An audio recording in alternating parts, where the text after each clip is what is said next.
വിളിച്ചതാ. എന്തുവാ? അവന്റെ കൂട്ടുകാരെല്ലാം കൂടെ ചെലവിന് ടൂർ കൊടുക്കണമെന്ന്. എന്തോ കോക്കമ്പിച്ചടി പറയും. കൂട്ടുകാരെല്ലാം കൂടെ ടൂറിന് പോകുന്ന ചെലവിന് കൊടുക്കണമെന്ന്. കൂട്ടുകാർക്കെല്ലാം കൂടെ ചെലവിന് കൊടുക്കണം. ഞാൻ ഇവിടെ ഉണ്ടാക്കി വെച്ചേക്ക് വേണം. അതല്ലെന്ന് കുഞ്ഞിന് എന്തെങ്കിലും കൈമണി കൊടുക്കാനെന്ന്. എവിടാ പോന്നെ? എവിടാടാ പോന്നെ? മൂന്നാറാ പോന്നെ.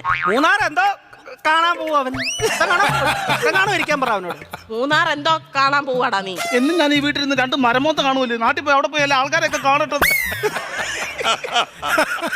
ഇന്നും ഇവൻ ഈ വീട്ടിൽ നിന്ന് ഈ തിരുമോന്ത കാണുന്നില്ലയോ? നാട്ടിലെങ്ങനെ പോയി നല്ലൊരു മോന്ത കാണും. അവൻ 2 മോന്തയുടെ കാര്യമാണല്ലോ പറഞ്ഞു. ഒരെണ്ണം ഞാൻ ഇപ്പൊ കട്ട് ചെയ്തു. നീ മിടിക്കുക ഇടയ്ക്ക് എന്നിട്ടേ അവൻ പറയുന്നത് എന്നോടും ഞാൻ പറയുന്നത് അവനോടും പറഞ്ഞാൽ മതിയല്ലോ. തീർന്നല്ലോ, പഠിക്കണ്ടല്ലോ, മിടിക്കുക. പൈസ വല്ലതും കൊടുക്കുന്നേ. എത്ര രൂപ വേണം ചൈന്? 2500 രൂപ. 2500 എന്തിനാണ് നിനക്ക് നിറങ്ങാൻ പോകുന്നതിന്? 5000 രൂപ വേണം.